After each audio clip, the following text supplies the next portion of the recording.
गोपीजनवल्लभ गिरिवरधारी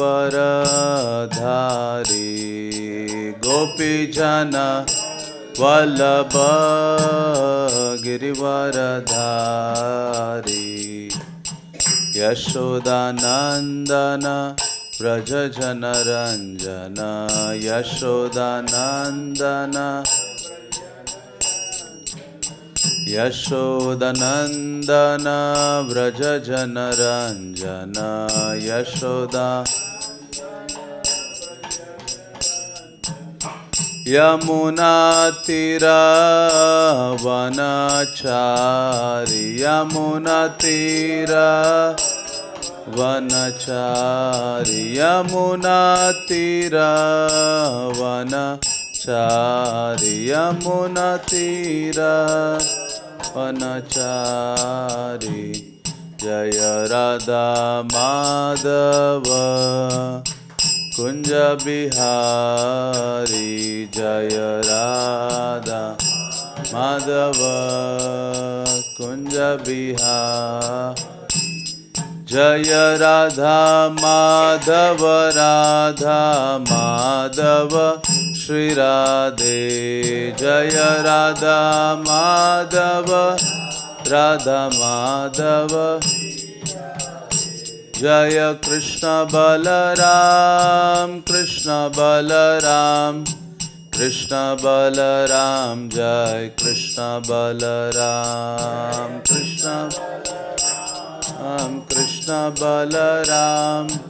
कृष्ण बलराम जय कृष्ण बल जय राधा श्याम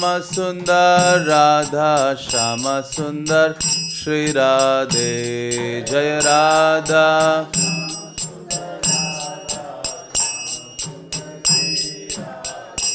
जय गौरनिताय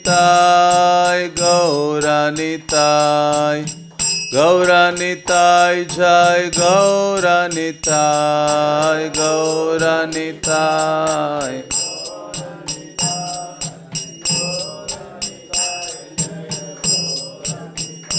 प्रभुपाद श्रील प्रभुपाद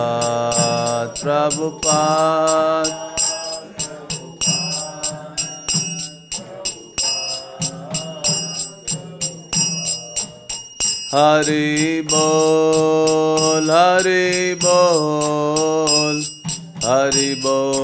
गौर हरि बोल हरि बोल हरि बोल हरि बोल हरि बोल। श्री श्री राधा श्याम सुंदर की श्री श्री कृष्ण बलराम की श्री श्री गौर सुंदर की श्रील प्रभुपाद की निताय गौर प्रेमानंदे। ओम नमो भगवते वासुदेवाय ओम नमो भगवते वासुदेवाय ओम नमो भगवते वासुदेवाय ओम अज्ञानतिमिरान्धस्य ज्ञानाञ्जनशलाकया चक्षुरुन्मीलितं येन तस्मै श्रीगुरवे नमः। श्रीचैतन्यमनोभीष्टं स्थापितं येन भूतले स्वयं रूपा कदा मह्यं ददाति स्वपदान्तिकं। हे कृष्ण करुणा सिन्धो दीनबन्धु जगत्पते गोपेश गोपिकान्त राधाकान्त नमस्तुते। तप्त कांचन गौरांगी राधे वृंदावनेश्वरी वृषभानुसुते देवी प्रणमामि हरिप्रिये। वाञ्छाकल्पतरुभ्यश्च कृपा सिन्धुभ्येव च पतितानां पावनेभ्यो वैष्णवेभ्यो नमो नमः। जय श्री कृष्ण चैतन्य प्रभु नित्यानंद श्री अद्वैत गदाधर श्रीवासदि गौरभक्तवृंद। हरे कृष्णा कृष्णा कृष्णा हरे हरे, हरे राम राम राम हरे हरे। हरे कृष्णा। तो ये प्रभुपाद लीलामृत है, प्रत्येक रविवार को हम चर्चा करते हैं, जिसका लेखन सत्स्वरूप दास गोस्वामी महाराज ने किया है। इसका अध्याय 13 आज से शुरू हो रहा है और अध्याय का शीर्षक है बटलर पेंसिल्वानिया प्रथम परीक्षण की भूमि। तो आप परिचित हैं कि श्रील प्रभुपाद जी जलदूत जहाज से अंततः पहुंच जाते हैं अमेरिका के उस भूमि पर।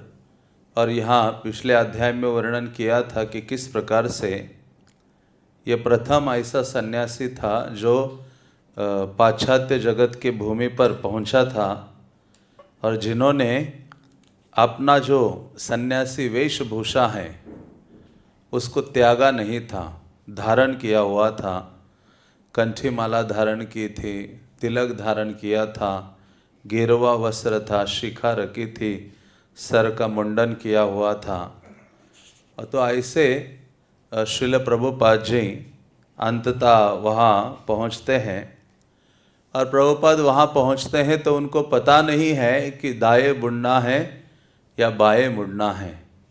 तो श्रील प्रभुपाद बहुत ही आशा लेकर वहाँ पहुँचे थे कि मैं अपने आध्यात्मिक गुरु की जो वाणी है उसको सबके सामने प्रस्तुत करूँगा और चैतन्य महाप्रभु की शिक्षाओं को सबके हृदय में स्थापित करने का प्रयास करूँगा।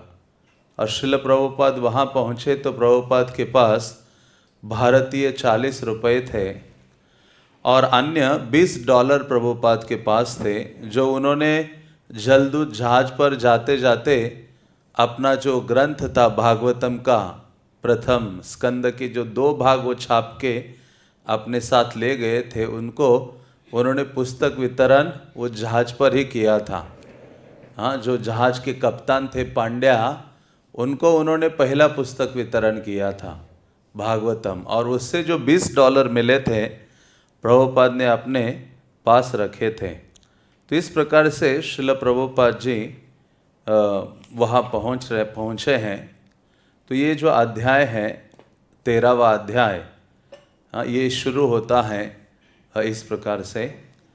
स्टेशन से झूमती हुई बस बाहर निकलकर मध्यवर्ती मैनहट्टन के दिन के प्रकाश में आई और आकाश चुंबी प्रासादों की छाया में जन समूह ट्रकों और मोटर कारों से संकुल डामर की सड़कों से गुजरती हुई लिंकन टनल की ओर बढ़ चली। तो प्रभुपाद जी जब वहाँ पहुँचे थे, जहाज से उतरे थे, तो वहाँ उनके जो पेंसिल्वेनिया में जो सैली अग्रवाल और उनके पति थे, जो उनके जामिन थे वहाँ के लिए, तो उन्होंने एक व्यक्ति को भेजा था प्रभुपाद को लेने के लिए और बस में बिठाने के लिए। तो वो व्यक्ति प्रभुपाद जी को वहाँ से लेता है, बस में बिठा देता है आगे जाने के लिए। तो यहाँ कहते हैं कि वो बस अब वहाँ से बाहर निकली है और बाहर निकल कर आगे जा रही है। और इतना सुंदर वर्णन सत्स्वरूप दास महाराज कर रहे हैं, बल्कि ये विशेष लेखन उनके लेखनी से प्रस्तुत हुआ है। ये जो लीलामृत है सत्स्वरूप महाराज ने प्रस्तुत किया है, ये साधारण नहीं है। हाँ, भागवत के समान ही है, मैंने पिछली बार भी चर्चा की थी। बल्कि उन्होंने इतना विस्तृत डिटेल वर्णन किया है।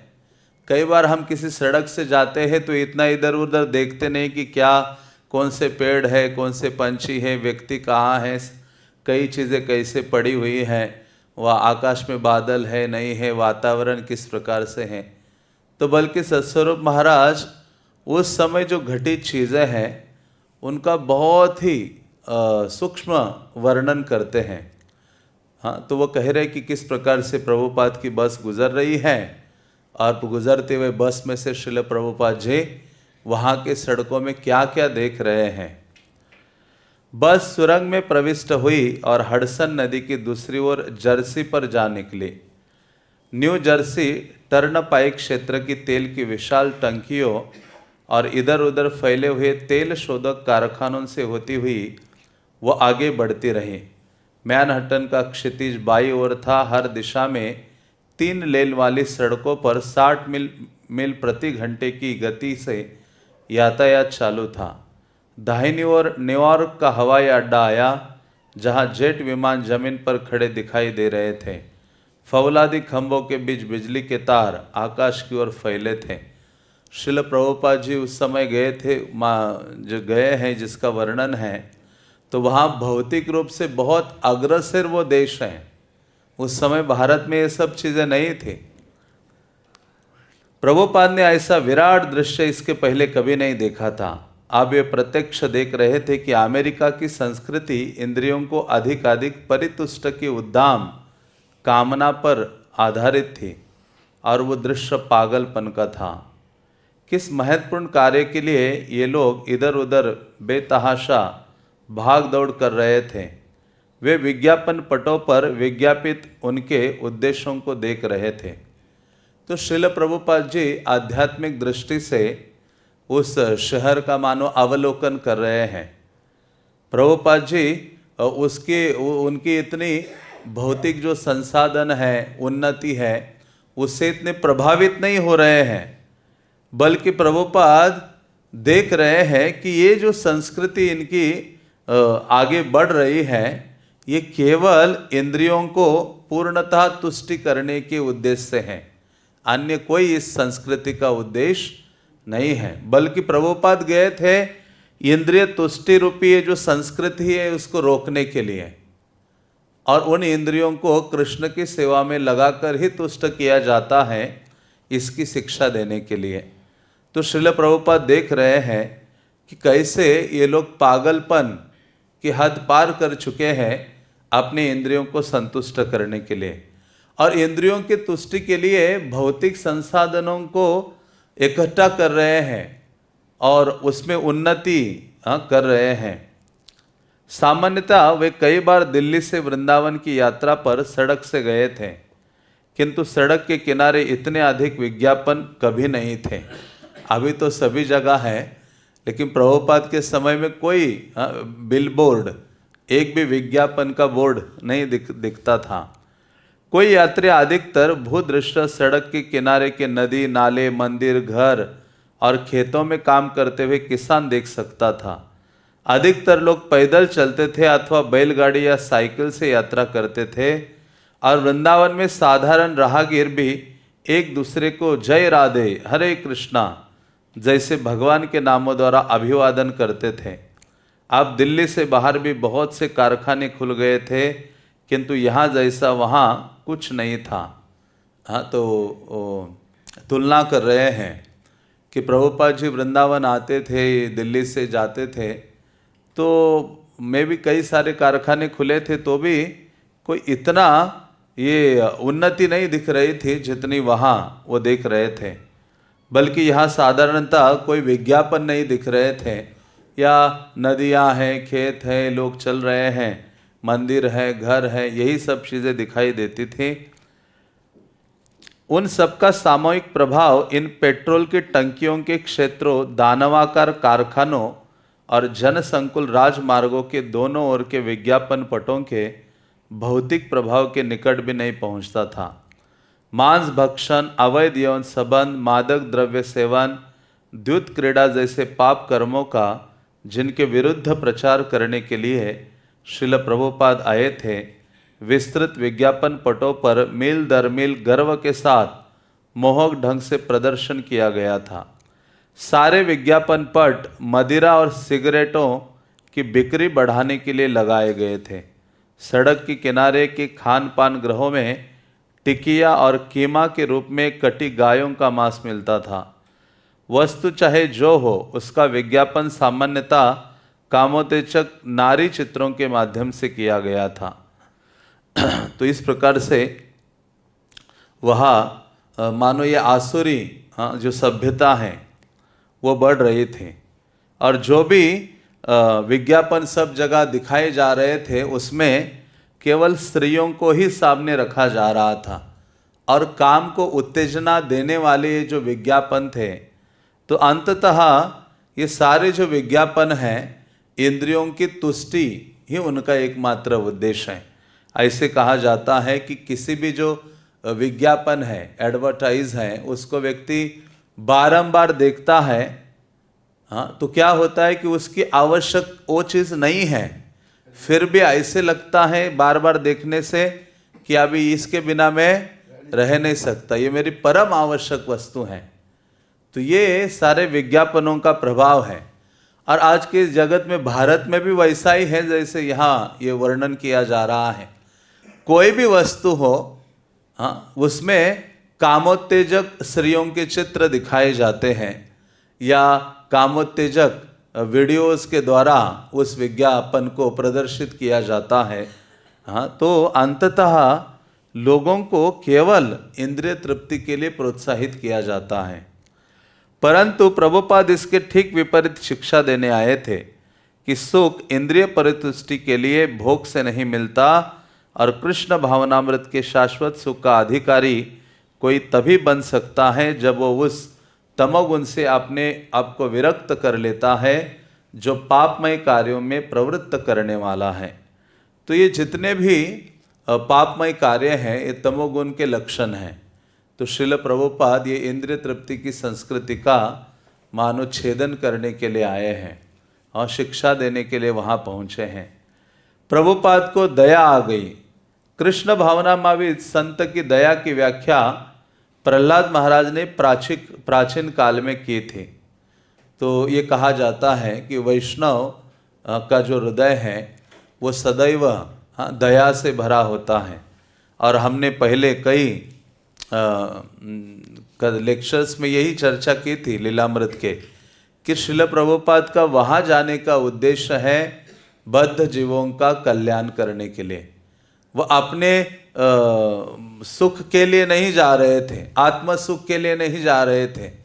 सांसारिक जो बद्ध जीव है उनको उनका हित करने के लिए प्रभुपाद इतना सारा कष्ट सहन करके अमेरिका पहुँचे थे। तो यहाँ सत्स्वरूप महाराज लिखते हैं कि श्रील प्रभुपाद ने ये जो तमोगुण से युक्त जो ये इंद्रिय तृप्ति से प्रेरित संस्कृति को वहाँ देखा, सारे लोग उसमें डूबे हुए हैं। तो प्रभुपाद को उनको देखकर दया का भाव उनके हृदय में जागृत हो उठा। तो सत्स्वरूप महाराज कहते हैं कि ये दया उसी प्रकार से थी जैसे प्रहलाद महाराज के हृदय में दया की भावना जाग उठी थी। तो वो कहते हैं प्रहलाद महाराज, मैं देखता हूँ कि संत महात्मा बहुत से हैं किंतु उनकी रुचि केवल अपनी मुक्ति में है। विशाल महानगरों या कस्बों की चिंता न करके वे मौन साधना के लिए हिमालय या वनों में चले जाते हैं। दूसरों की मुक्ति में उनकी रुचि नहीं होती। जहाँ तक मेरा संबंध है, मैं इन सब अकिंचन मूढ़ों और दुष्कर्मियों को छोड़कर अकेले ही मुक्त नहीं होना चाहता। मैं जानता हूँ कि कृष्ण भावनामृत के बिना, आपके चरण कमलों में शरण लिए बिना कोई सुखी नहीं हो सकता। इसलिए मैं उन्हें आपके चरण कमलों की शरण में वापस लाना चाहता हूँ। तो प्रहलाद महाराज का जो हृदय की भावना है वही भावना श्रील प्रभुपाद के हृदय में है। तो यहाँ कहते हैं कि प्रहलाद महाराज क्या कह रहे हैं। प्रहलाद महाराज कहते हैं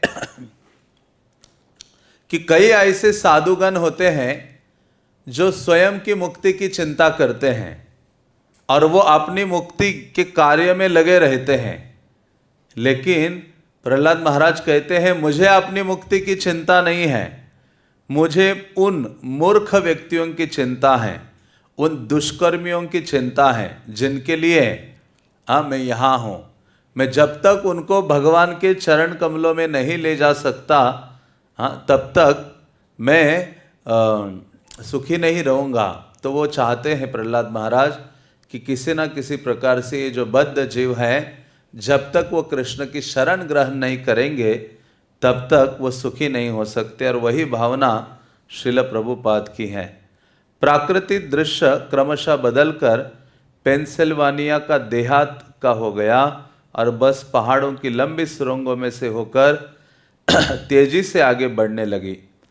रात हो गई और जब बस येलेगनी नदी के तट पर स्थित घने औद्योगिक नगर पीटर्सबर्ग के क्षेत्र में प्रविष्ट हुई तब बहुत देर हो चुकी थी। 11 बजे के बाद का समय हो चुका था। श्रील प्रभुपाद इस्मात मिलों को साफ साफ नहीं देख सके, किंतु उनसे निकलते प्रकाश पुंजों को, कारखानों से निकलती आग की ज्वालाओं को और धुआं निकालती चिमनियों को वे देख सकते थे। नगर में व्याप्त धुंधलेपन के बीच लाखों विद्युत दीपक जगमगा रहे थे। तो श्रील प्रभुपाद को रात्रि हो गई थी वहां पहुंचने में। बस अंत में जब अपने गंतव्य पर पहुंची तो आधी रात हो चुकी थी। गोपाल अग्रवाल अपनी पारिवारिक वॉक्सवैगन बस के साथ प्रभुपाद को 1 घंटे की यात्रा की दूरी पर उत्तर की ओर स्थित बटलर जे जाने के लिए प्रतीक्षा कर रहे थे। उन्होंने दोनों हाथ जोड़कर और बार बार झुककर स्वागत है स्वामी जी कहते हुए प्रभुपाद का अभिवादन किया। हाँ, तो इनका बहुत बड़ा योगदान है। हाँ, ये जो गोपाल अग्रवाल और उनकी पत्नी, अमेरिकन पत्नी थी सैली अग्रवाल, इन दोनों ने प्रभुपाद को इनविटेशन लेटर भेजा था, जिसके कारण प्रभुपाद जी अमेरिका पहुँचे हैं। तो अंततः प्रभुपाद उनके पास पहुँचते हैं और वो धार्मिक स्वभाव के थे। गोपाल अग्रवाल, नाम ही उनका गोपाल था, शायद गोपाल ने ही उनको चुना हो प्रभुपाद को आमंत्रित करने के लिए। तो वो उनको लेने के लिए आते हैं और यहाँ उनकी जो साधु के प्रति आदर सम्मान का भाव है वो प्रदर्शित होता है। यहाँ लिखते हैं कि जैसे ही श्रील प्रभुपाद को उन्होंने देखा तो बारंबार श्रील प्रभुपाद के सामने वो प्रणाम की मुद्रा में झुक रहे थे और कह रहे थे कि स्वामी जी, हाँ, आपका स्वागत है यहाँ। ये गोपाल कोई अपनी ओर से नहीं कर रहे थे। उनके पिता जो मथुरा के एक व्यवसायी थे, साधुओं और धार्मिक कार्यों में रुचि रखते थे, उन्होंने अपने पुत्र से स्वामी जी का आतिथ्य करने के लिए अनुरोध किया था। ये कोई पहली बार नहीं था जब गोपाल के पिता ने किसी परिचित साधु के लिए अमेरिका जाने की व्यवस्था की थी। उन्होंने अनेक बार गोपाल के पास जमानती कागज हस्ताक्षर के लिए भेजे थे और गोपाल ने हर बार उनकी आज्ञा का पालन किया था, किंतु कभी भी उनका कोई परिणाम नहीं निकला।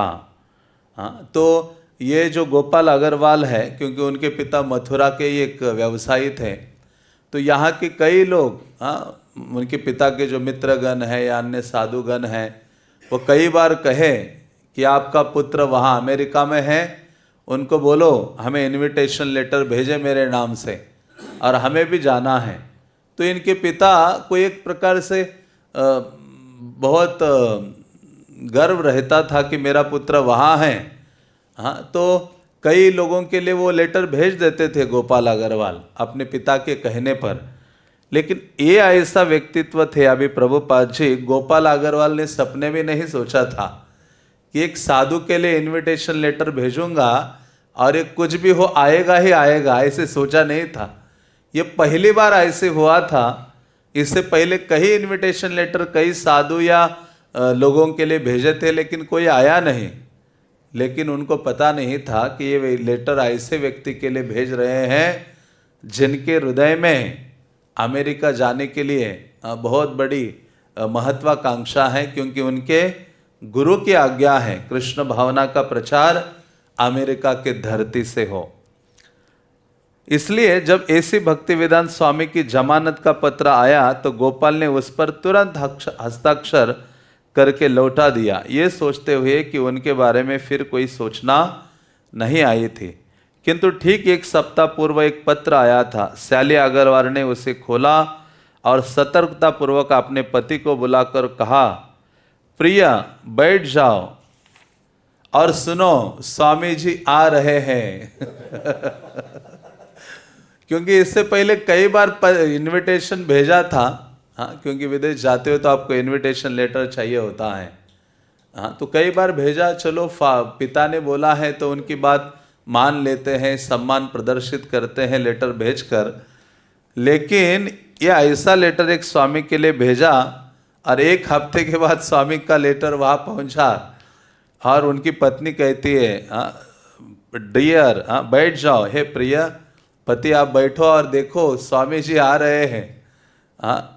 प्रभुपाद ने अपना फोटो भी संलग्न कर दिया था जिससे उन्हें पहचानने में भूल ना हो।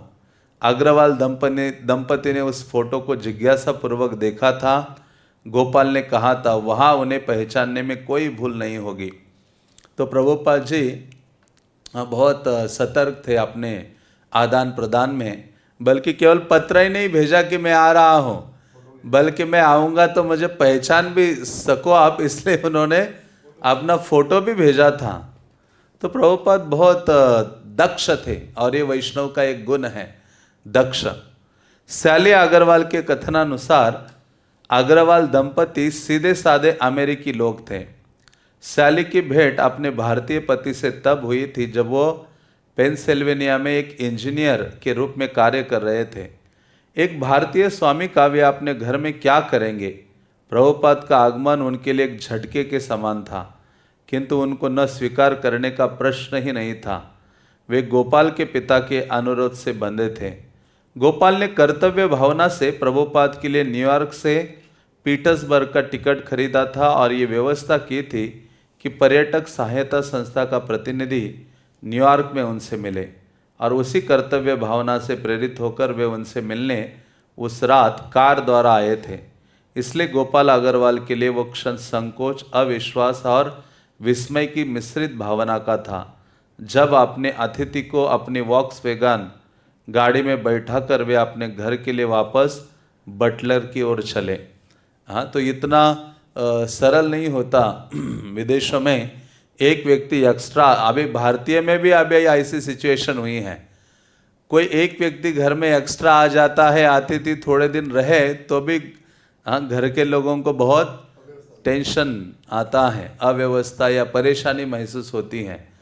पूर्व काल में लोग एक साथ रहते थे, अभी क्या हो गया है, परिवार छोटे होते जा रहे हैं, घर बड़े हो रहे हैं लेकिन परिवार छोटे हो रहे। एक दूसरे को सहन करने की भावना किसी की नहीं है, एक दूसरे की सेवा करने की भावना किसी में नहीं है।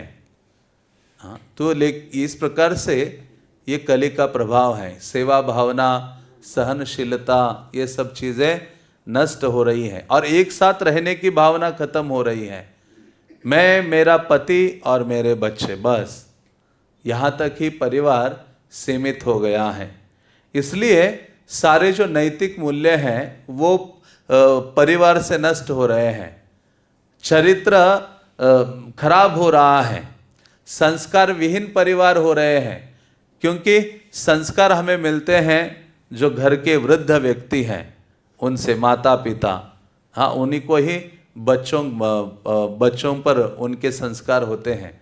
तो अभी माता पिता को दूर रखते हैं, पति पत्नी किसी स्थान में रहते हैं, हाँ, तो ये संस्कार जो आगे बढ़ने चाहिए परिवार में वो विनष्ट हो रहे हैं। तो लेकिन ये जो गोपाल अग्रवाल है वह अपने पिता के जो शब्द हैं उनको आदर सम्मान प्रदान करने के लिए प्रभुपाद के लिए थोड़ी बहुत वो व्यवस्था करते हैं। जब प्रभुपाद जी वहाँ बटर पेंसिल्वेनिया में पहुँचते हैं 20 सितंबर, नगर के पार्क में एक स्फटिक पत्थर की चट्टान पर एक पट्टिका लगी थी, बटलर पेंसिल्वेनिया जीप का घर। बटलर, जहां अमेरिकी सेना के लिए 1940 में जीप का आविष्कार हुआ था, 20,000 की आबादी वाले एक औद्योगिक नगर के रूप में प्रसिद्ध था। तो वहाँ उसका ये इतिहास वर्णन कर रहे हैं। वो तेल, कोयला, गैस और चूने के पत्थर वाले क्षेत्र के मध्य पहाड़ियों में बसा था। प्लेट, शीशे, रेल लाइन पर चलने वाली गाड़ियाँ, रेफ्रिजरेटर, तेल के उपकरण और रबर के सामान बनाने वाले कारखाने वहाँ के मुख्य धंधे थे। उनके स्थानिक श्रमिकों में से 90% अमेरिकन थे। परंपरा से वे ईसाई धर्मानुयायी थे, अधिकतर प्रोटेस्टेंट और कुछ कैथोलिक थे। बाद के वर्षों में कुछ यहूदी पूजा घर भी बन गए थे, किंतु उस समय वहाँ हिंदू धर्मानुयायी बिल्कुल नहीं थे। गोपाल अग्रवाल पहले भारतीय थे जो बटलर में आकर बसे थे। जब वॉक्सवैगन कस्बे में पहुंची, उस समय भोर पूर्व की हवा उष्ण और नम थी। बटलर ईगल समाचार पत्र का प्रभातकालीन संस्करण इन शीर्षकों के साथ शीघ्र ही बिक्री के स्टॉलों पर पहुंचने वाला था। लाल चीन की भारत पर गोलाबारी, प्रधानमंत्री शास्त्री की घोषणा कि साम्यवादी चीन संसार पर आधिपत्य जमाने को सन्नद्ध, संयुक्त राष्ट्र की मांग कि भारत और पाकिस्तान 48 घंटे में युद्ध विराम करे। तो इस प्रकार से ऐतिहासिक जो वर्णन है वो यहाँ किया जा रहा है। श्रील प्रभुपाद अग्रवाल के घर स्टर्लिंग अपार्टमेंट 4 बजे सवेरे पहुँच गए और गोपाल ने उनसे सोफे पर सोने का अनुरोध किया। हाँ, तो प्रभुपाद के लिए कोई अन्य स्थान था नहीं। हाँ, लेकिन प्रभुपाद की एक विशेषता है, हर जो भी चीज़ उनके जीवन में आई है वो प्रभुपाद हमेशा कृष्ण की अनुकंपा के रूप में स्वीकार करते हैं। हाँ, कृष्ण ने मेरे लिए व्यवस्था की है, मतलब हमेशा अनुकूल चीज़ को देखना और दूसरा पॉजिटिव चीज़ को देखना जीवन में। तो श्रील प्रभुपाद ने कभी कंप्लेन नहीं की। हाँ, आगे हम देखेंगे कि किस प्रकार से उनके घर में रहे। उनके फ्रिज में अंडे वगैरह उसी फ्रिज में होते थे। प्रभुपाद अपनी सब्जियां भी उसी फ्रिज में रखते थे। हाँ, हर स्थिति को सहन करते हुए, क्योंकि उनका उद्देश्य बहुत बड़ा था, कृष्ण भावना का प्रचार करना। हाँ, कृष्ण की प्रसन्नता का उद्देश्य था, इसलिए प्रभुपाद जी कभी कंप्लेन नहीं किए। कस्बे में स्थित अग्रवाल के घर में एक छोटा सा रहने का कमरा था। एक भोजन कक्ष था, एक रसोई घर था, एक स्नान कक्ष था और सीढ़ी के ऊपर 2 शयन कक्ष थे। इस मकान में वे अपने 2 छोटे बच्चों के साथ रहते थे। अग्रवाल दंपति को बटलर में रहते हुए कुछ वर्ष हो चुके थे और वे वहाँ के उच्च सामाजिक मंडल में अपने आप को सुप्रतिष्ठित अनुभव करने लगे थे। चूँकि उनके घर में स्थान का संकोच था, इसलिए उन्होंने निर्णय लिया कि अच्छा होगा कि स्वामी जी के लिए YMCA में एक कमरा ले लिया जाए, जहाँ से वे दिन के समय उनसे मिलने आया करें। वास्तव में कठिनाई स्थान के कारण नहीं, प्रत्युत स्वयं स्वामी जी के कारण थी। यही है कि कोई एक एक्स्ट्रा व्यक्ति घर में आता है तो परेशानियाँ महसूस होती हैं।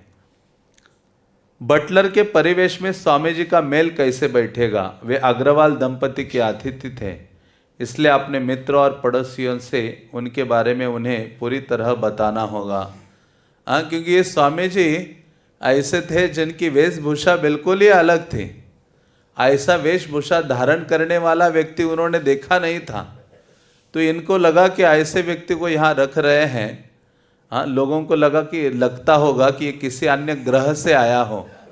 हाँ, पूरा तिलक धारण है, मुंडन किया है, शीका है, हाँ, गेरे हुए वस्त्र हैं और सिंपल सी चप्पल उन्होंने धारण की है और हाथ में ये जप माला लेकर प्रभुपाद वहाँ थे।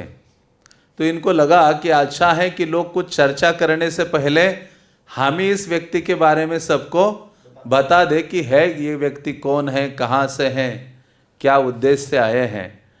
श्रील प्रभुपाद अपने दर्शकों के लिए तत्काल एक उत्सुकता का विषय बन गए। उद्विग्न होकर श्रीमती अग्रवाल ने निर्णय लिया, बजाय इसके कि लोग उनके घर में निवास कर रहे गेरुआधारी विचित्र अतिथि के विषय में तरह तरह की अटकलबाजी करें, इससे अच्छा होगा कि समाचार पत्रों के माध्यम से उनके विषय में बता दिया जाए। मतलब न्यूज़पेपर में ही उनके बारे में लिख दो, तो बाकी लोग चर्चा करने के बजाय, इधर उधर की कुछ स्पेकुलेशन करने के बजाय या बारंबार हमें पूछने के बजाय अच्छा है न्यूज़पेपर के माध्यम से सबको इनके बारे में पता चल जाए। श्रीमती अग्रवाल ने अपनी योजना के बारे में प्रभुपाद को बताया तो वे हंसने लगे। पहली बार ऐसा है कि किसी अतिथि का इंट्रोडक्शन न्यूज़पेपर के माध्यम से करें। वे समझ गए कि वे वहाँ के परिवेश से मेल नहीं खा रहे हैं। प्रभुपाद जान गए कि मैं इसमें फिट नहीं हो रहा हूँ। हाँ, प्रभुपाद को साथ लेकर सैली अग्रवाल शीघ्रतापूर्वक पीटर्सबर्ग के एक समाचार पत्र के कार्यालय में गई, किंतु प्रभुपाद के साक्षात्कार करने वाले व्यक्ति की समझ में ये बात नहीं आई कि ये व्यक्ति एक रोचक कथा का विषय किस प्रकार हो सकता है। तब सैली उन्हें स्थानीय बटलर ईगल के कार्यालय में ले गई, जहां उनकी उपस्थिति को सचमुच समाचार के योग्य माना गया। हाँ, तो वहाँ जो न्यूज़पेपर था वो लोग उनको लगा कि एक न्यूज़ बन सकती है इस व्यक्ति का जो रहन सहन पहनावा है इन सब को लेकर।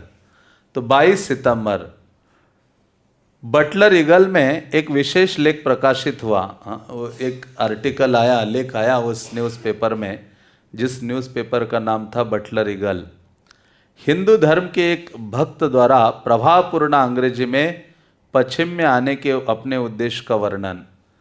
अग्रवाल दंपति के घर पर एक फोटोग्राफर आया था, जिसने श्रील प्रभुपाद का रहने के कमरे में खड़े हुए और श्रीमद् भागवत की खुली पुस्तक हाथ में लिए एक चित्र खींचा था। चित्र का शीर्षक था भक्ति योग का राजदूत। हाँ, अच्छा शीर्षक है, मैसेंजर है भक्ति योग के। लेख इस प्रकार आरंभ हुआ था। तो उसमें क्या छपा था उसको यहाँ 2 पैराग्राफ में दिया है। वर्णन करते हैं। हल्के भूरे रंग का एक व्यक्ति जो धूमिल केसरिया रंग के वस्त्र और सफ़ेद नहाने के जूते पहने था, कल एक छोटी गाड़ी में से बटलर YMCA में एक सभा में सम्मिलित होने के लिए उतरा। वो है AC भक्तिवेदांत स्वामी जी, पश्चिम के लोगों के लिए भारत का एक संदेशवाहक। लेख में श्रीमद् भागवत को बाइबल की कोटि का साहित्य कहा गया और श्रील प्रभुपाद को विद्वान शिक्षक। लेख में आगे कहा था, उस न्यूज़पेपर में लिखा था आगे, स्वामी जी का कथन है, मेरा उद्देश्य लोगों की भगवत चेतना को पुनर्जीवित करना है। ईश्वर सहस्त्र रूपों में दिखाई देने वाले सभी जीवों का परम पिता है, उनका कहना है। विकास की प्रक्रिया में मनुष्य जीवन एक पूर्णता की स्थिति है। यदि हम उस संदेश की उपेक्षा करते हैं तो हमें विकास की प्रक्रिया से फिर से गुजरना होगा। उनका विश्वास है भक्ति वेदांत एक साधु की तरह रहते हैं और एक स्त्री को अपना भोजन नहीं छूने देते। 6 सप्ताह की समुद्र यात्रा में उन्होंने अपना भोजन स्वयं बनाया और बटलर में अग्रवाल के घर में भी एक पीतल के बर्तन के अलग अलग खानों में वे एक साथ चावल, सब्जियां और रोटी स्वयं पकाते हैं। वे शुद्ध शाकाहारी हैं और वे केवल दूध पीते हैं, जिसे वे बच्चों और वृद्धों का चमत्कारिक भोजन कहते हैं। वे कहते हैं कि यदि अमेरिका के लोग अपने आध्यात्मिक जीवन पर अधिक ध्यान दें तो वे बहुत अधिक सुखी हो सकते हैं।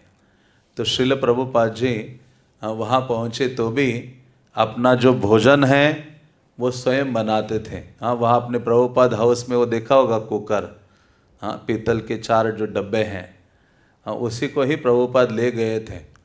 जब प्रभुपाद को सिंधिया शिप कंपनी की जो मालिक हैं सुमति मुरारजी ने कहा, हाँ, प्रभुपाद को मुंबई में, प्रभुपाद उनसे मुंबई में मिले और कहा कि मुझे अमेरिका जाना है। उन्होंने कहा आप बूढ़े हो गए, मरने के लिए जाना है क्या? वहाँ कुछ खाने के लिए नहीं मिलेगा, इतना ठंड है। प्रभुपाद ने कहा आलू उबाल करके खाऊंगा, लेकिन कृष्ण भावना का प्रचार करने के लिए वहाँ मुझे जाना है, आप मेरी सहायता करो। तो प्रभुपाद ये सोच नहीं रहे थे कि वहाँ जाकर मुझे अच्छे व्यंजन खाने को मिलेंगे, बल्कि ये तैयारी के साथ थे, आलू उबाल के खाकर मैं जीवन यापन करूँगा। इसलिए वो अपना जो ये कुकर है 4 डब्बों वाला, वो साथ में ले गए थे और उसमें कुकिंग कर रहे थे और प्रभुपाद जी स्वयं का भोजन बनाते थे और दूध वगैरह पीते थे। प्रभुपाद कहते हैं, उस न्यूज़पेपर में ये भी छपा कि ये जो स्वामी जी हैं भारत के, वो कहते कि ये जो दूध है ये वृद्ध व्यक्ति और बच्चों के लिए चमत्कारिक भोजन है। ये लेना चाहिए। और वैसे भी प्रभुपाद कहते हैं ना, आश्रम में भक्त जो रहते हैं, प्रभुपाद ने कहा सोने से पूर्व दूध और एक केला लेना चाहिए और कृष्णा बुक पढ़ते हुए दूध पीकर सो जाना चाहिए। प्रभुपाद ने कहा ऐसा करोगे तो शरीर स्वस्थ रहेगा और सपने में कृष्ण आएंगे जब आप सोने से पहले दूध पीते हो और कृष्णा बुक का रीडिंग करते हो या कृष्णा बुक को श्रवण करते हो। तो प्रभुपाद ने यह भी कहा उस न्यूज़पेपर ने जब इंटरव्यू लिया कि स्वामी जी का कहना है कि अमेरिका के जो लोग हैं, यदि उनके पास भौतिक संसाधन सब प्रकार के हैं लेकिन वो आध्यात्मिक जीवन पर थोड़ा सा भी ध्यान दे तो उनसे अधिक सुखी कोई नहीं हो सकता। भौतिक रूप से तो वो संपन्न है ही, उनकी कमी क्या है? कृष्ण भावना की कमी है। अग्रवाल दंपति का इस संबंध में अपना अलग मत था। वे सोचते थे कि प्रभुपाद अमेरिका में अपनी पुस्तकों के लिए धन संग्रह करने आए हैं और इससे अधिक उन्हें कुछ नहीं करना था। तो वो जो पति पत्नी थे, प्रभुपाद के बारे में ये उनको भ्रम था कि स्वामी जी जो 200 किताबें लेके आए हैं ना अपने साथ, शायद ये अमेरिकन डॉलर इकट्ठा करने के लिए आए हैं, पैसा कमाने के लिए आए हैं, ऐसा भावना था। वो सोच रहे थे कि इससे आदि कि स्वामी जी को कुछ करना है ही नहीं। उन्हें विश्वास था कि प्रभुपाद को किसी ऐसे व्यक्ति को पाने की आशा थी जो उनके श्रीमद् भागवतम के प्रकाशन में सहायक हो सके और उन्हें अनुयायियों की कामना नहीं थी। कम से कम अग्रवाल दंपति को आशा थी कि प्रभुपाद अपनी और लोगों का ध्यान आकृष्ट करने वाला कोई कार्य नहीं करेंगे। उनकी समझ में प्रभुपाद की भी आंतरिक इच्छा यही थी। उन्होंने कोई हलचल नहीं पैदा की। सैली अग्रवाल कहती है, वे किसी प्रकार की भीड़ इकट्ठा करना नहीं चाहते थे। वे केवल अपनी पुस्तकों के प्रकाशन के लिए धन चाहते हैं। प्रभुपाद संभवतः अपने मेजबान अग्रवाल दंपति की बेचैनी समझ रहे थे, इसलिए उनका मन रखने के लिए उन्होंने अपने आप को ज़्यादा उजागर नहीं होने दिया। हाँ, तो प्रभुपाद ने शुरुआत में ये सब नहीं उनको बताया कि मैं कृष्ण भावना का प्रचार करने आया हूँ, ये करने आया हूँ। तो कहा चलो धीरे धीरे धीरे हाँ आगे बढ़ते हैं। किंतु प्रभुपाद के अनुरोध पर श्रीमान अग्रवाल ने लोगों के लिए अपना घर हर रात को 6 बजे से 9 बजे तक खुला रखना स्वीकार किया। हाँ, तो शाम को 6 से 9 कोई भी आकर, ये जो भारत के सन्यासी स्वामी जी वहाँ पहुँचे हैं उनको मिल सकते हैं। तो उन्होंने अपना घर खुला छोड़ा। हाँ, कोई भी आकर इनसे मिल सकता है। तो वो जो सैली अग्रवाल है, जो गोपाल अग्रवाल की पत्नी है, वो बोलती हैं। तो इसमें 1 पेज वर्णन है कि उन्होंने क्या कहा। वो कहती है, सैली, हमारे घर जो लोग आने लगे वे नितांत बुद्धिजीवी वर्ग के लोग थे और वे प्रभुपाद पर मुग्ध थे। उन्हें ज्ञान नहीं था कि वे उनसे क्या पूछे। वे अल्पज्ञ थे। ऐसे लगता था कि मानो पुस्तक के एक स्वप्न साकार हो गया हो, पुस्तक से एक स्वप्न साकार हो गया हो। कौन आशा कर सकता था कि पेंसिल्वेनिया के बटलर में किसी के रहने के कमरे में उनकी भेंट एक स्वामी से होगी। सचमुच ये मध्यवर्गीय अमेरिका के मध्य में एक विस्मयकारी घटना थी। मेरे माता पिता बहुत दूर उनसे मिलने आए। पीटर्सबर्ग में हमारी जान पहचान बहुतों से थी और वे सभी उनसे मिलने आए। प्रभुपाद को इस तरह यहाँ अपने मध्य पाना बहुत ही असामान्य बात थी, किंतु उनके प्रति जो वास्तविक अभिरुचि प्रदर्शित की जा रही थी वो केवल जिज्ञासावश थी। उनके पास एक टाइपराइटर था जो उनकी अत्यल्प संपत्ति का एक भाग था। इसके अतिरिक्त उनके पास एक छाता था। एक ऐसी वस्तु थी जिससे लोगों में सनसनी पैदा हो गई कि वे अपने पास हमेशा एक छाता क्यों रखते हैं। हाँ, तो प्रभुपाद ये टाइपराइटर को ले जाना नहीं भूले, क्योंकि उनका वो प्रमुख सेवा कार्य था, श्रीमद् भागवतम का अनुवाद करना। हाँ, खुद उसको टाइप करते हैं, एडिट करते हैं, प्रकाशित करते हैं। तो ये सैली अग्रवाल ये सब कह रही है कि प्रभुपाद जी बहुत साधारण सा जीवन यापन करते थे और एक छाता रखते थे। तो लोगों को लगता था ये हमेशा ही छाता क्यों रखते हैं। मौसम कुछ ठंडा था और उनके सिर के बाल झड़ रहे थे, इसलिए वे हमेशा सिर पर टोपी लगाते थे जो तैरने वाली टोपी से मिलती जुलती थी। स्विमिंग कैप होती है ना, पूरा ऐसा चिपकती है सर को, और जिसे किसी ने उनके लिए तैयार किया था। तो ये सब वृंदावन में ही तैयार हुआ होगा। आज भी भक्त लोग कुछ पहनते ना, प्रभुपाद क्या पूरा कान तक यहाँ तक ऐसे एक बटन लगा देते हैं, यहाँ से ऐसा ढक के। हाँ, तो आपने देखा होगा प्रभुपाद जी को भी विग्रह को पहनाया जाता है। तो वहाँ ठंड थी तो प्रभुपाद जी वो जो कैप है वो लगाते थे, पहनते थे। ये एक प्रकार की सनसनी थी और प्रभुपाद इतने कुशाग्र बुद्धि वाले थे कि यदि वे किसी को दोबारा देख लेते तो उन्हें स्मरण हो जाता कि वो कौन है। हाँ, तो प्रभुपाद की ये विशेषता थी। और उनसे कोई मिला भी हो पहले, दूसरी बार मिलेगा तो प्रभुपाद उसे पहचान लेते थे। वे बहुत प्रतिभाशाली व्यक्ति थे। यदि वे किसी को एक बार हमारे कमरे में देख लेते और फिर उसे किसी मोटर गाड़ी में देखते तो उसका नाम उन्हें तुरंत याद आ जाता। मानो प्रभुपाद को मिलने वो उनके घर में आया है, उनसे मिले हैं, और प्रभुपाद जी रास्ते में जाते हुए किसी कार में वो व्यक्ति जा रहा है तो प्रभुपाद को याद आ जाता, ये व्यक्ति ये है, इसका नाम ये है, और वे उसका नाम लेकर उसे अभिवादन करते। वे प्रतिभाशाली थे, सभी लोग उन्हें चाहने लगे थे। वे विस्मय विमुग्ध थे कि प्रभुपाद कितने तीक्ष्ण बुद्धि वाले थे। जिस बात से लोग वशीभूत थे वो ये थे कि प्रभुपाद को उनके नाम याद हो जाते थे और उनका ढंग बहुत परिहासमय था। वे हमेशा बहुत गंभीर दिखाई देते थे किंतु वे बहुत परिहास प्रिय व्यक्ति थे। उनकी मुद्रा भयोत्पादक थी किंतु वे बड़े मनमोहक थे।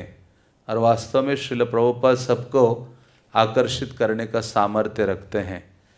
मेरे जीवन में वे मुझे सबसे सरल अतिथि मिले थे, क्योंकि जब मैं उन्हें समय नहीं दे पाती थी तो वे कीर्तन में लग जाते थे और मैं जानती थी कि उसमें वे पूर्णतया प्रसन्न थे। तो प्रभुपाद जी जब भी समय होता, एकांत होता, तो हमेशा भगवान नाम का कीर्तन करते। जब मैं उनसे बातों में लग पाती थी तब वे कीर्तन में तल्लीन हो जाते थे। वे कितने सरल थे, मुझे मालूम था कि वे कभी ऊबते नहीं थे। उनके हमारे पास रहने के कारण मुझे किसी तरह का दबाव या तनाव नहीं था।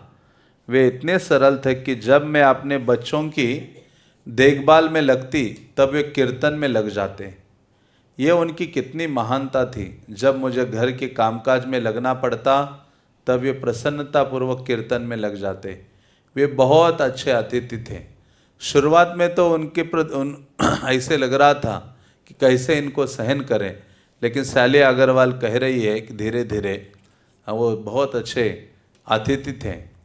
जब लोग उनसे मिलने आते तो वे हमेशा सिगरेट पीते रहते। वे मतलब जो लोग आते थे वो पीते रहते थे।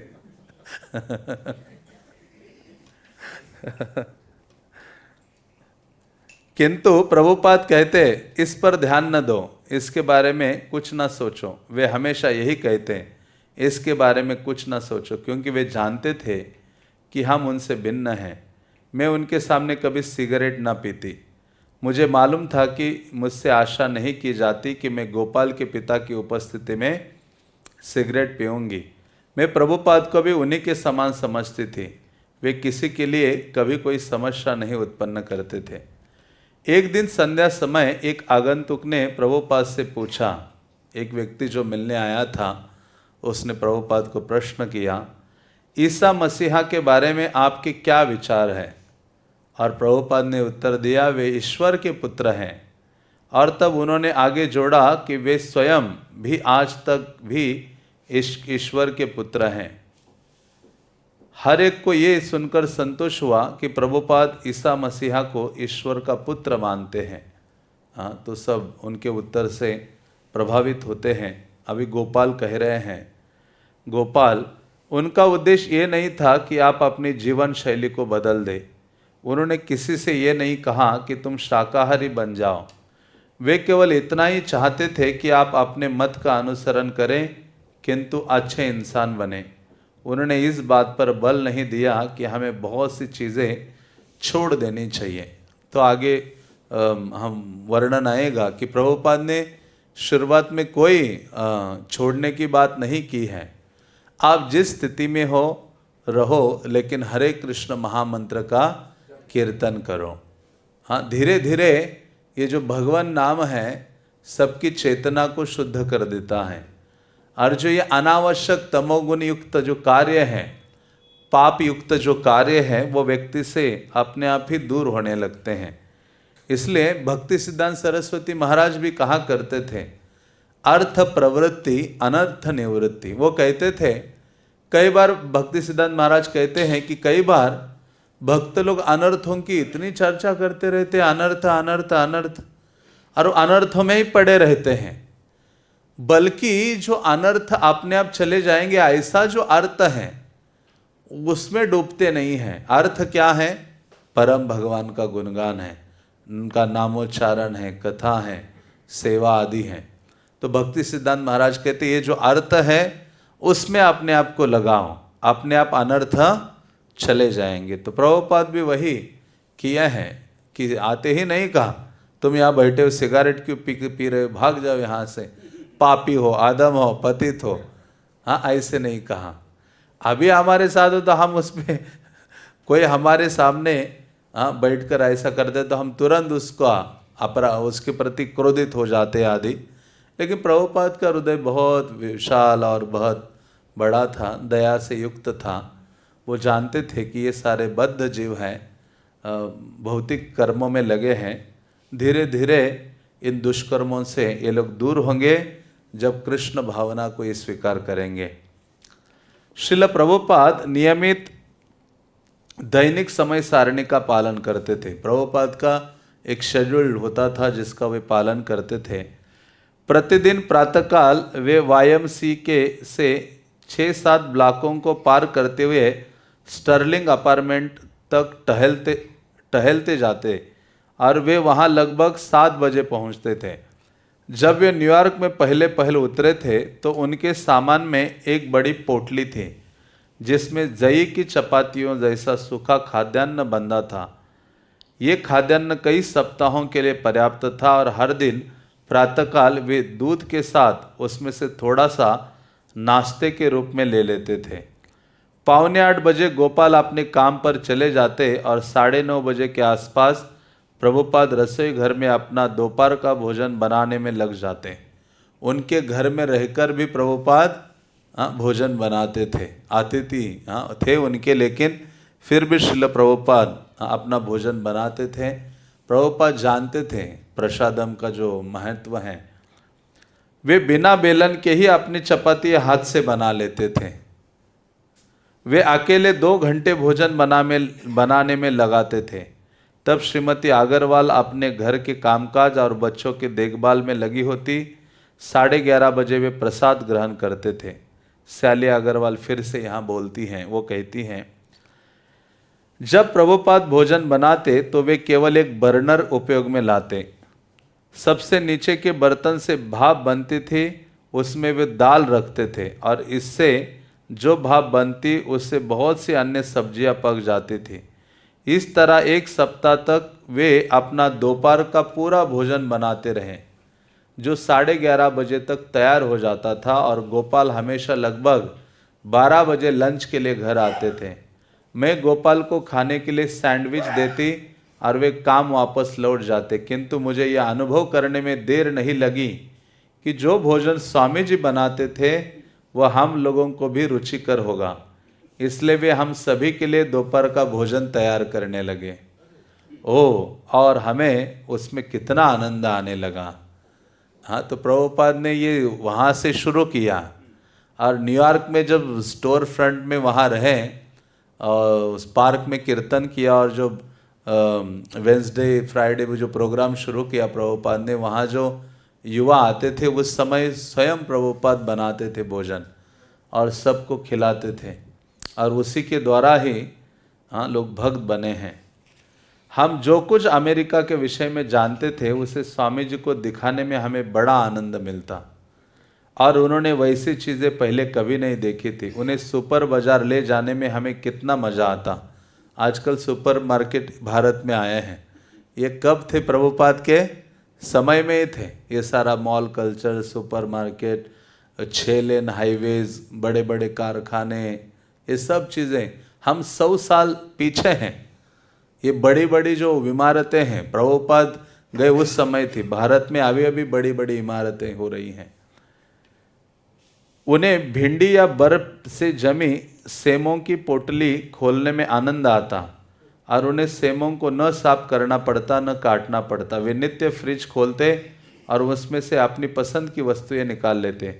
उन्हें ऐसे काम करते देखने में हमें मज़ा आता। जब मैं वैक्यूम क्लीनर से घर की सफाई करती, वैक्यूम क्लीनर उस समय थे, हाँ, सफाई करती तो वे सोफे पर बैठे रहते। उन्हें उसमें बड़ी रुचि थी। हम देर तक वैक्यूम क्लीनर के बारे में बातें करते रहते। स्वामी जी कितने मज़ेदार पुरुष थे। इस तरह स्वामी जी नित्य दोपहर का पूरा भोजन बनाते और हर चीज़ बनाने में उन्हें मज़ा आता। हम लोगों को भोजन बहुत रुचिकर लगता। मैं चीज़ों को काटने में उनकी मदद करती। वे उन्हें, क्योंकि विदेशों का आज भी कल्चर है, हाँ, 4-4 दिन वो भोजन जो है फ्रिज में रख कर खाते हैं। उनके पास इतना धन अर्जन का प्रेशर है कि एक बार हफ्ते में 1 या 2 बार ही कुकिंग करेंगे, उसी को ही फ्रिज में रखेंगे, उसको निकाल कर खाएंगे। हाँ, तो एक बार शायद प्रबोधानंद महाराज या कोई अन्य महाराज कह रहे थे, वो किसी एक भक्त के भी घर गए तो वहाँ भी ऐसी स्थिति थी विदेश में। वो फ्रिज का ही भोजन गर्म करके उनको खिला रहे थे। उन्होंने कहा ये नहीं खाएंगे हम। तो विदेशों में हाँ, इतना मानो आलस है या टाइम नहीं है उनके पास। लेकिन प्रभुपाद गए और उनको फ्रेश प्रसाद खिलाने लगे। तो वो धीरे धीरे सैली अग्रवाल कहती हैं कि मैं श्रील प्रभुपाद को सहायता करने लगी। वे उन्हें मसालेदार बनाते, हाँ, मैं चीज़ों को काटने में उनकी मदद करती, वे उन्हें मसालेदार बनाते और हम हंस देते। वे बहुत मज़ेदार आदमी थे, बहुत ही मज़ेदार। थोड़े ही समय में मैं अपने आप को उनकी पुत्री जैसा अनुभव करने लगी। वे जैसे मेरे ससुर हों। वे मेरे ससुर के मित्र थे, किंतु मैं उनसे बहुत निकटता अनुभव करने लगी। उन्हें हर चीज़ में आनंद आता। वे बहुत पसंद थे। मुझे लगा कि उनका प्रभाव महान था। दोपहर के भोजन के पश्चात 1 बजे के आसपास प्रभुपाद YMCA लौट जाते, जहाँ जैसा कि अग्रवाल दंपति ने लक्ष्य किया था। वे 5 बजे तक अपना लिखने का काम करते रहते। वे लगभग 6 बजे शाम को फिर उनके पास आते। तब तक वे लोग शाम का खाना खा चुके होते थे। वे लोग मांस खाते थे, इसलिए श्रीमती अग्रवाल सावधान थी कि प्रभुपाद के आने से पहले पूरी सफाई कर दी जाए। एक दिन जब वे रात में कुछ जल्दी आ गए तो श्रीमती अग्रवाल बोली, ओ स्वामी जी, हमने अभी मांस पकाया है, इसकी गंध आपको बहुत अप्रिय लगेगी। स्वामी जी ने उत्तर दिया, ओ इसके बारे में बिल्कुल ना सोचो, बिल्कुल ना सोचो। तो इस प्रकार से श्रील प्रभुपाद वहाँ निवास करते हैं। सैली अग्रवाल और गोपाल अग्रवाल के यहाँ, और हर जो परिस्थिति है उसको स्वीकार करते हैं बिना किसी कंप्लेंट किए हुए, बिना। और उनका उद्देश्य यही रहता है, कैसे कृष्ण भावना को अधिक से अधिक प्रचारित करूं। तो हम यहाँ विराम देते हैं। हरे कृष्णा कृष्णा कृष्णा हरे हरे, हरे राम राम राम हरे हरे। श्रील प्रभुपाद लीलामृत की, पतित पावन श्रील प्रभुपाद की। निताई गौर प्रेमानंदे।